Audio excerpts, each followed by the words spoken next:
सबसे पहले तो आप सभी को रिपब्लिक डे की हार्दिक शुभकामनाएं। और इसी बीच हम बात करते हैं भारत की उस ताकत की जिससे अब दुनिया में डर का माहौल है। दोस्तों, दुनिया भारत की मिसाइल ताकत से पहले ही डरी हुई है, लेकिन अब स्वीडन से आई एक रिपोर्ट ने भारत की उस शक्ति का नाम लिया है जिसे सुनकर परमाणु विशेषज्ञ भी कुछ पल के लिए खामोश हो गए। हम सब भारत की मिसाइलों के बारे में सुनते आए हैं, लेकिन आज बात सिर्फ मिसाइल की नहीं है। आज बात उस असली ताकत की है जो मिसाइल के अंदर जान डालती है, और उसी ताकत का नाम है फिसाइल। ऐसा नाम जिसे आपने शायद कम सुना होगा, लेकिन आज के बाद ये नाम भूल पाना मुश्किल होगा। दरअसल स्वीडन से भारत को लेकर ऐसा खुलासा हुआ है जिसने पूरी दुनिया में हलचल मचा दी है। ये खुलासा इतना बड़ा है कि भारत के दुश्मनों की नींद उड़ गई है। अब यहाँ एक बात साफ समझनी जरूरी है।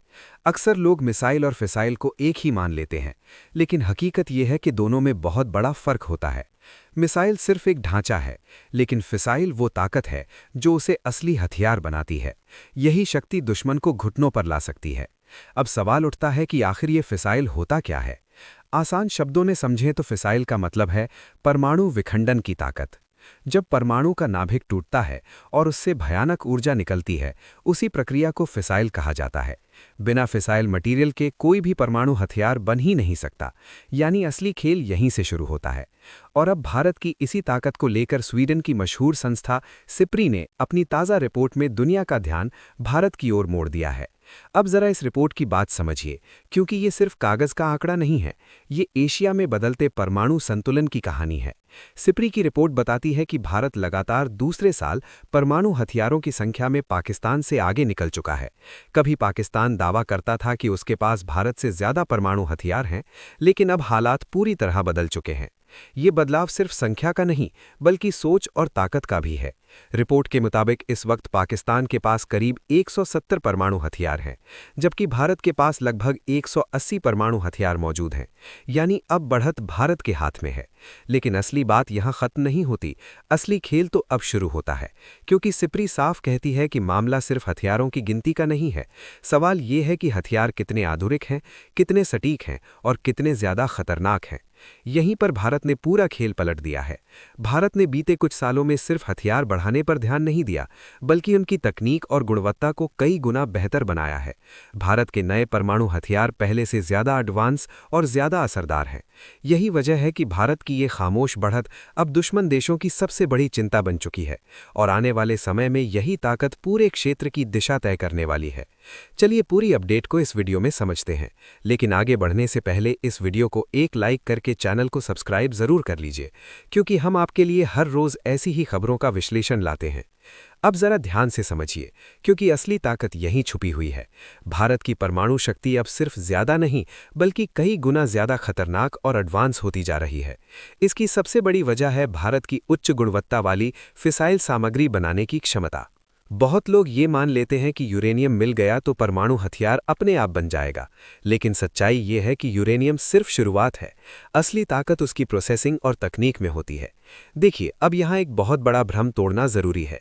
सभी देशों के परमाणु हथियार एक जैसे नहीं होते, भले ही उनमें यूरेनियम की मात्रा बराबर क्यों ना हो। फर्क इस बात से पड़ता है कि किस देश के पास यूरेनियम को संवर्धित करने की कितनी उन्नत तकनीक है, किस देश की फिशन और फ्यूजन प्रक्रिया कितनी मजबूत है, और किसका पूरा तकनीकी ढांचा कितना आधुनिक है। यानी कच्चा माल नहीं, बल्कि दिमाग और तकनीक असली हथियार होते हैं। इसे एक आसान उदाहरण से समझिए। मान लीजिए अलग अलग देशों ने 4 किलो यूरेनियम से परमाणु हथियार बनाए। वजन सबका बराबर है, लेकिन असर सबका अलग होगा। पुरानी तकनीक वाला देश शायद हिरोशिमा जैसे 15 किलोटन का धमाका कर पाए, लेकिन भारत की नई बूस्टेड और फ्यूजन तकनीक उसी 4 किलो यूरेनियम से 50 से 100 किलोटन तक की ऊर्जा पैदा कर सकती है। यानी कम सामग्री में ज्यादा तबाही। यही वजह है कि अब तक इस खेल में रूस और अमेरिका को सबसे आगे माना जाता रहा है, लेकिन अब तस्वीर बदल रही है। भारत इस दौड़ में पीछे रहने वाला देश नहीं रहा। भारत की परमाणु तकनीक पाकिस्तान से तो काफी आगे निकल चुकी है, और अब धीरे धीरे चीन के स्तर को छूने की ओर बढ़ रही है। इसका सीधा मतलब है कि भारत अब सिर्फ संख्या नहीं, बल्कि गुणवत्ता की दौड़ जीत रहा है। इसका सबसे बड़ा सबूत है अग्नि 5 मिसाइल। अग्नि 5 में लगाए जा रहे नए परमाणु वॉरहेड पहले से कहीं ज्यादा सटीक और ज्यादा घातक बताए जा रहे हैं। भारत अब पुराने भारी और साधारण फिशन हथियारों से आगे बढ़ चुका है। अब फोकस बूस्टेड फिशन और थर्मोन्यूक्लियर डिजाइन पर है, यानी भारत परमाणु युद्ध की सोच को ही बदल रहा है। यही वजह है कि भारत की ये खामोश बढ़त दुश्मन देशों की सबसे बड़ी बेचैनी बन चुकी है। बाहर से भले कुछ न दिखे, लेकिन अंदर संतुलन पूरी तरह बदल चुका है और आने वाले समय में यही तकनीकी बढ़त भारत को एशिया की सबसे मजबूत परमाणु शक्ति के रूप में खड़ा करने वाली है। अब आते हैं इस कहानी के सबसे संवेदनशील मोड़ पर। इसे कहा जाता है पूर्व तैयारी का तर्क, यानी अगर खतरा दरवाजे तक आ चुका हो तो इंतजार नहीं किया जाता। रिपोर्ट्स और पूर्व अधिकारियों के संकेत बताते हैं कि अगर भारत को कभी पाकिस्तान की ओर से किसी आसन्न परमाणु हमले की पुख्ता जानकारी मिलती है, खासकर टैक्टिकल न्यूक्लियर हथियार को लेकर, तो भारत पहले झटका खाने का इंतजार नहीं करेगा। सोच बिल्कुल साफ है, खतरे को सहने से बेहतर है उसे पहले ही खत्म करना। यहीं पर परमाणु नीति की सबसे महीन रेखा सामने आती है। एक तरफ भारत की नो फर्स्ट यूज नीति है और दूसरी तरफ राष्ट्रीय सुरक्षा की मजबूरी। संकट की स्थिति में ये तय करना मुश्किल हो जाता है कि कौन सा कदम पहला हमला कहलाएगा और कौन सा आत्मरक्षा। कागज पर नीतियां साफ होती हैं, लेकिन जमीन पर हालात उन्हें बदलने पर मजबूर कर देते हैं। यही वजह है कि दक्षिण एशिया में परमाणु संतुलन अब सिर्फ हथियारों पर नहीं, बल्कि फैसले लेने के समय और इरादों पर टिका है। भारत की इस ताकत के पीछे कुछ बेहद अहम ठिकाने हैं। पहला, मैसूर के पास स्थित रताहली आरएमपी संयंत्र, जहां हजारों सेंट्रीफ्यूज मशीनें दिन रात यूरेनियम को शुद्ध करती हैं। दूसरा, कर्नाटक के चित्रदुर्ग में बन रहा विशाल परमाणु परिसर, जिसे उपमहाद्वीप का सबसे बड़ा केंद्र माना जा रहा है।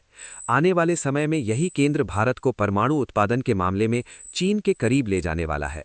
साल 2026 की शुरुआत के साथ ही भारत ने अपनी रणनीतिक ताकत साफ दिखा दी है। स्ट्रेटेजिक फोर्सेस कमांड ने पुष्टि की है कि अग्नि 5 पूरी तरह ऑपरेशनल हो चुकी है। मार्च 2025 में सामने आई BM-4 हाइपरसोनिक मिसाइल और समुद्र की गहराई से वार करने वाली K-6 मिसाइल ने भारत की न्यूक्लियर ट्रायड को और मजबूत बना दिया है।